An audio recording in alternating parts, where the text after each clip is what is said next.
We arrived in France just 2 days ago. Enough time to learn the word bonjour, but not enough to understand that in January you simply don't buy firewood here.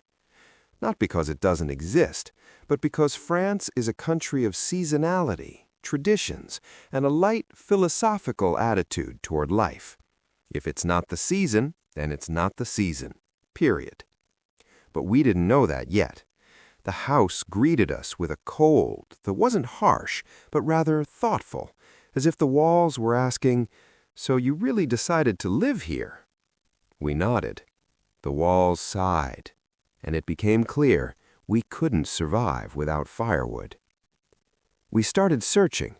The internet offered options that either cost as much as collectible wine or promised delivery in June. June! The phone silenced, or rather we were silent, not knowing how to explain to people on the other end, without speaking French, that we were freezing and needed firewood. Stores offered tiny bundles more suitable for a picnic campfire. France looked at us with a gentle smile. "Mon ami, you missed the season." I was already imagining myself as an icicle. And then she appeared. Our neighbor. Small, energetic, with that special French determination capable of solving any problem. We explained the situation using a mix of English, gestures, and desperate facial expressions. She understood. She called her friends. Her friends called their friends. The friends of those friends called someone else. And a couple of hours later, a truck pulled up to our house, loaded with firewood so generously it looked like humanitarian aid for freezing Canadians. We're still not sure they didn't bring it from their own reserves meant for the next ice age. The neighbors came to help unload. Some pushed wheelbarrows, others loaded logs onto them, others stacked the wood under the shelter. Everyone talked at once, everyone gave advice, and one person kept joking and laughing. And honestly, that helped more than anything. We laughed too, because the problem was solved, and all that was left was joy. When everything was done and the logs were neatly stacked under the roof, no one left. In France, that's not how things are done. If people unloaded firewood together, they're practically family already. We set the table. Out came beer, wine, bread, cheese, more wine, more beer. We spoke different languages. I spoke English, they spoke French, but we understood each other better than many people who speak the same language. Laughter doesn't need translation. We remembered how I tried to explain the word firewood with gestures, how the truck almost drove off without its driver, how one stubborn log kept rolling down the road as if it decided to emigrate back to the forest. We laughed until we cried, and in that moment it became clear. We hadn't just arrived at a house, we had arrived at a life.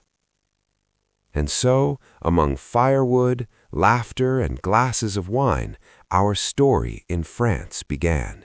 Not with museums, not with vineyards, not with gastronomic discoveries, but with neighbors we didn't know who came to help, warmed our home, and warmed our hearts.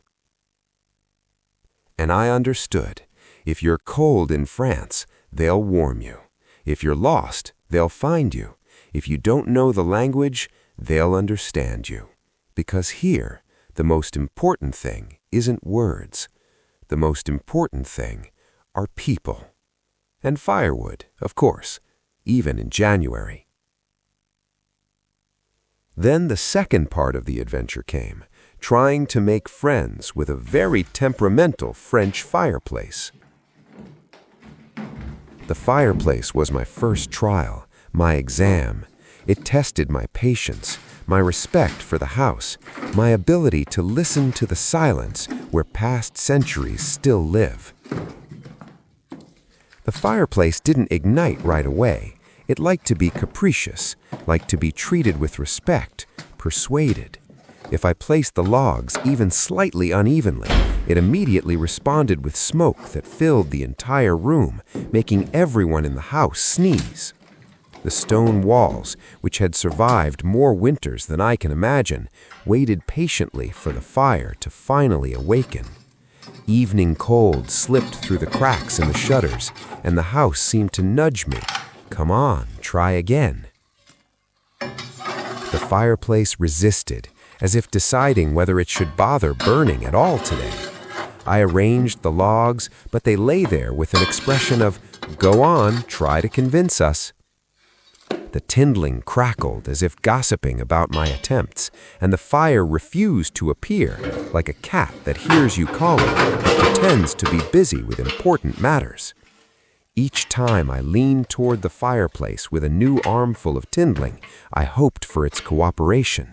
I waited for the moment it would finally deign to speak in the language of flame, but the fireplace stubbornly stayed silent, giving me only smoky sighs, and I sank into complete despair. I arranged the logs in elaborate shapes, added different kinds of kindling, trying to please this stone creature, and then a spark.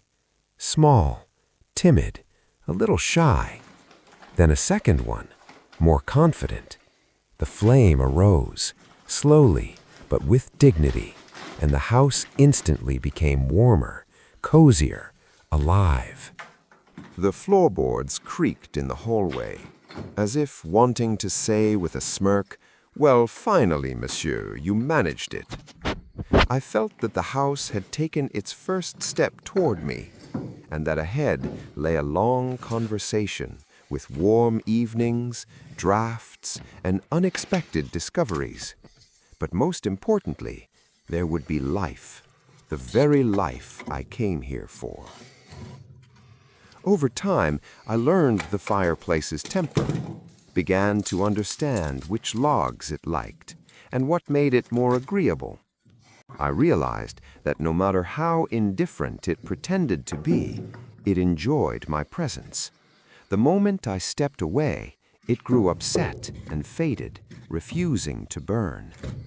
I lit it again, but now more confidently, much faster. We became friends, and we even discovered something in common. It turned out we both love fresh air.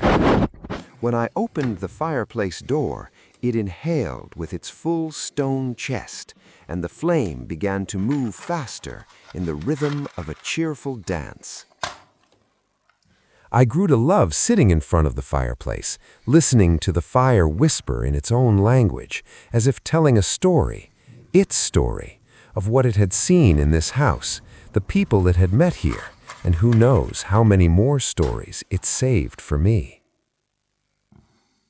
I know there will be new winters ahead, new stubborn logs, new trials, but I also know now I'll manage, and that even the most capricious fire eventually yields to the one who has truly come here to live.